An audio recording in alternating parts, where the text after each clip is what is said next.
Hello everyone, welcome back to Concepto. ये होने जा रहा है लेक्चर नंबर 12। लर्निंग थ्योरीज में ही हम पढ़ रहे हैं। ये पार्ट 3 है। पार्ट 1 और 2 मैं डाल चुकी हूँ, आप वहां पे चेकआउट कर सकते हैं। तो देखते हैं आज का टॉपिक क्या है। Social learning theory, behaviour learning theory और कॉग्निटिव लर्निंग थ्योरी। अब ये थर्ड आ रहा है, सोशल लर्निंग थ्योरी। दो मैं ऑलरेडी बना चुकी हूँ, आप प्लीज वहां पे जाके समझ लीजिएगा। बहुत इंपॉर्टेंट थ्योरीज है, पेपर में पूछी जाती हैं, तो ध्यान दीजिएगा। और ये वाली थ्योरी बाय अल्बर्ट बंदूरा, इसको हम पढ़ेंगे। Introduction and meaning. Social learning theory was given by Albert Bandura. This theory explained that learning takes place in a social environment. According to Bandura, people learn new behavior by observing others. Example, children learn language and manners by watching their parents. यहाँ पे observation पे पूरा पूरा ध्यान दिया हुआ है। Observation ये कहना चाह रहे हैं कि हम जो भी सीखते हैं, बच्चा जो भी चीज सीखता है, लर्निंग जो करता है, वो आसपास के सोशल इन्वायरमेंट से करता है। सोशल इन्वायरमेंट मतलब उसके आसपास के रहने वाले लोग। अब वो पेरेंट्स भी हो सकते हैं, टीवी हो गया, फोन हो गया, यूट्यूब हो गया, उनके टीचर्स हो गए, उनके दोस्त हो गए, ये सारे सोशल इन्वायरमेंट में आएंगे। अकॉर्डिंग टू बंदूरा, जो लोग हैं, जो बच्चे हैं, वो बिहेवियर को नोटिस करके सीखते हैं। Example, children learn language and manners by watching their parents. हम अपने पेरेंट्स को देख के अपनी लैंग्वेज को सीखे। अगर हम अभी हिंदी में बात कर रहे हैं तो हमारे पेरेंट्स भी हिंदी में ही बात करते होंगे। मैनर्स कहाँ से सीख रहे हैं? हमारे पेरेंट्स जो हमें सिखाई है मैनर्स, वो हमें, अब बड़े होके हम बदल जाते हैं, वो अलग चीज है, पर पेरेंट्स ने हमें अच्छी चीज ही सिखाई है। नेक्स्ट है ऑब्जर्वेशनल लर्निंग। इस थ्योरी को ऑब्जर्वेशनल लर्निंग भी बोला जाता है। The main concept of social learning theory is observational learning. It means learning by watching the behaviour of other. Again वही चीज, यहाँ पे लर्निंग सीधी सीधी दूसरों के बिहेवियर पे डिपेंड करती है। Learning can occur even without direct experience और प्रैक्टिस। अगर आप प्रैक्टिस ना भी करो, यहाँ पर एक्सपीरियंस ना करो, तब भी आप लर्निंग सीख जाओगे। क्यों? क्योंकि यहाँ पे देखने की बात हो रही है, देख के आप सीख रहे हो। एक्सपीरियंस करना जरूरी नहीं है कि आपके साथ जब खुद पे गुजरे तभी आप सीखोगे, नहीं।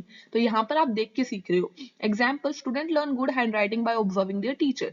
कि आपने टीचर को देखा, टीचर बहुत अच्छी राइटिंग लिख रहा है, तो आपका भी वहां से गुड हैंड राइटिंग लिखने का मन हुआ, तो आपने वहां से सीखा। Role of model. अब यहाँ पे मॉडल के बारे में बहुत अच्छा डिस्क्रिप्शन दिया हुआ है। यहाँ पे मॉडल किसे कहा गया है वो एक बार देख ले। A model is a person whose behaviour is observe by other. Model वो पर्सन है जिसका बिहेवियर देख के बच्चा सीखता है। यहाँ पे वो मॉडल पेरेंट भी हो सकता है, टीचर भी हो सकता है, फ्रेंड, मीडिया, जैसे टीवी हो गया, फोन हो गया, ये सारे मॉडल्स हैं। Learner imitate the behaviour of model they like और एडमायर। तो बिहेवियर जो लर्नर है, वो मॉडल का बिहेवियर देखता है, उसको ऑब्जर्व करता है, अगर उसको अच्छा लगता है तो उसे वो एडमायर भी करता है और सीखता भी है। Example, student often copy the behaviour and speaking style of the teacher. जैसे टीचर बोलता है, उसका बिहेवियर कॉपी करता है और वही उसी तरीके से बोलने की कोशिश भी करता है। अगर बिहेवियर जो टीचर है, अगर बोर्ड पे लिखता है, तो बहुत सारे स्टूडेंट्स को देखा होगा, उनका बहुत मन करता है कि वो भी बोर्ड पे जाकर लिखे। कोई कोई मिमिक्री भी करते हैं, कोई कोई एक्टिंग भी करके दिखाते हैं कि हमारे टीचर कैसे करते हैं। बच्चे खेलते हैं आपस में, टीचर और स्टूडेंट के रोल प्ले करते हैं बच्चे बचपन में। तो वो सारी चीजें, अब बच्चे वो किचन सेट, लड़कियां जो होती है मोस्टली किचन सेट लेकर बैठ जाती है, वो मम्मी को मॉडल समझ रखा है उन्होंने। मॉडल वहां से देखते हैं, बिहेवियर को ऑब्जर्व करते हैं और वही चीज करने की ट्राई करते हैं वो। नेक्स्ट है बोबो डोल एक्सपेरिमेंट। बहुत बहुत इंपॉर्टेंट एक्सपेरिमेंट इन्होंने दिया था, अल्बर्ट ने। इन्होंने बताया था एक डोल के हिसाब से। ये डोल है बोबो डोल, आपको दिख रही होगी यहाँ पे साइड में पिक्चर है, ये बोबो डोल है। तो इन्होंने क्या कहा, एक ये एक्टर्स लेकर आए। Actors in the sense, experiment था, एक्सपेरिमेंट में सब कुछ नकली होता है, तो ये कुछ एक्टर्स लेकर आए। इन्होंने क्या किया, उन एक्टर्स को बोला कि इस बोबो डोल को हिट करो, मारो, एग्रेशन दिखाओ। जो बच्चे खड़े थे वहां पे, उन्होंने उस चीज को देखा कि ऐसे ऐसे कोई अडल्ट है, वो उसको मार रहे हैं बोबो डोल को, और उन्होंने देखकर ऑब्जर्व करके वही सेम चीज रिपीट करी। जो नीचे दे रखा है आपको, ऊपर दे रखा होगा, ऑब्जर्वेशनल लर्निंग। नेक्स्ट है सब्सिक्वेंट इमिटेशन, कि ऊपर देखा उन्होंने, ऑब्जर्व किया, एंड देन नीचे आकर खुद ने ट्राई किया, खुद ने भी वही सेम चीज करी। तो ये एक्सपेरिमेंट था। तो Bobo doll experiment was conducted by Albert Bandura. Albert Bandura ने ये कंडक्ट किया था। इन्होंने इस एक्सपेरिमेंट में क्या किया, children observe adult behaving aggressively with the doll. कि चिल्ड्रन ऑब्जर्व करेगा, क्या ऑब्जर्व करेगा, अडल्ट बिहेव कैसे कर रहा है डोल के साथ। Later children showed the same aggressive behaviour, और बाद में जब बच्चे ने वो चीज सेम देखी तो वही चीज खुद ने भी करी। This experiment prove that behaviour is learn through observation. और इस एक्सपेरिमेंट ने प्रूव कर दिया कि जो बिहेवियर है वो ऑब्जर्वेशन के थ्रू एक्सपीरियंस किया जाता है, और लर्निंग इसी तरीके से होती है। Process of observational learning. According to Bandura, observational learning involve 4 steps. इसमें 4 steps है. These steps are attention, retention, reproduction and motivation. इसको हम one by one समझेंगे. Attention मतलब होता है आपने observe किया, ठीक है. Retention मतलब observe करके आपने उसको admire किया, अपने अंदर memory की तरह उसको रख लिया, ठीक है, रिमेंबर कर लिया. रिटेंशन आर से रिमेंबर, आर से रिटेंशन याद करना. रिप्रोडक्शन अब आपने उसको वो किया, रिपीट किया, प्रैक्टिस करी उसकी, उसको अप्लाई भी किया. And then motivation. मोटिवेशन, उससे मोटिवेशन ली कि आपको ये कैसे करना है, उसको याद रखना है, उस चीज को अप्लाई करते रहना है और एनकरेजमेंट लेनी है उससे. तो यहाँ पे एग्जाम्पल है, a student watch the teacher, attention, ठीक है, टीचर को वॉच करना is attention. Then remember the step मतलब रिटेंशन, उसने स्टेप्स को रिमेंबर किया, सोचा, समझा, याद रखा. Practice them and repeat the behaviour after encouragement, उसको प्रैक्टिस किया मतलब रिप्रोडक्शन. एंड मोटिवेशन, मोटिवेशन मतलब उस चीज को बार बार रिपीट किया, ठीक है, एनकरेज होकर, वहां से मोटिवेट होकर उस चीज को रिपीट किया. तो ये 4 स्टेप्स में बंड्यूरा के हिसाब से ऑब्जर्वेशनल लर्निंग इन्वॉल्व होती है.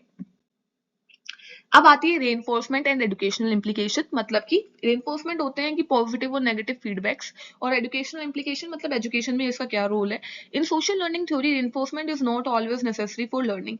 यहाँ पे रेनफोर्समेंट का ज्यादा कोई रोल नहीं है लर्निंग में इस थ्योरी में, क्योंकि फीडबैक का तो कोई काम ही नहीं है ना. यहाँ पे बच्चा को फीडबैक का काम ही क्या है, बच्चा तो ऑब्जर्व कर रहा है, उसको रिपीट कर रहा है. Student can learn by observing other being rewarded और पनिश्ड.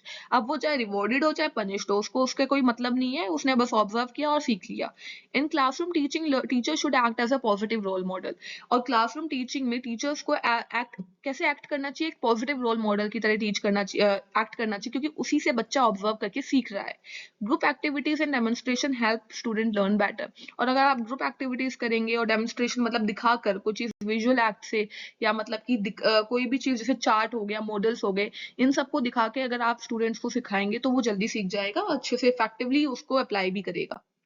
कंक्लूजन क्या निकलता है, social learning theory explain learning through observation and imitation. यहाँ पे बताया गया है कि जो सोशल लर्निंग थ्योरी ये बताती है कि लर्निंग कैसे होती है, ऑब्जर्वेशन से होती है और अप्लाई करने से होती है. Behaviour, environment and learning are also related to each other. जो बिहेवियर है, इन्वायरमेंट है और ये लर्निंग है, ये आपस में इंटरकनेक्ट करती है. क्यों? क्योंकि इन्वायरमेंट क्या हो गया, हमारे सोशल इंटरेक्शन. बिहेवियर उनका, उन जो सोशली एक्टिव लोग हैं, मॉडल्स हैं, उनका behaviour.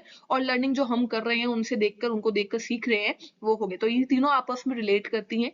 This theory is very useful in education and classroom learning. ये बहुत इंपॉर्टेंट थ्योरी है, बहुत यूजफुल थ्योरी है. अगर आप एजुकेशन पर्पज से बात कर रहे हैं तो क्लासरूम लर्निंग में बहुत इंपॉर्टेंट है. Thank you so much for watching this video. तो यहाँ पे हमारी वीडियो कंप्लीट होती है. अगर आपको अच्छी लगी हो तो प्लीज सब्सक्राइब कर दीजिएगा, लाइक कर दीजिएगा और शेयर जरूर कीजिएगा, सबको पहुंचाइए ताकि सबकी हेल्प हो सके. और ठीक है, see you in the next video. Tata, bye bye, Radhe Radhe.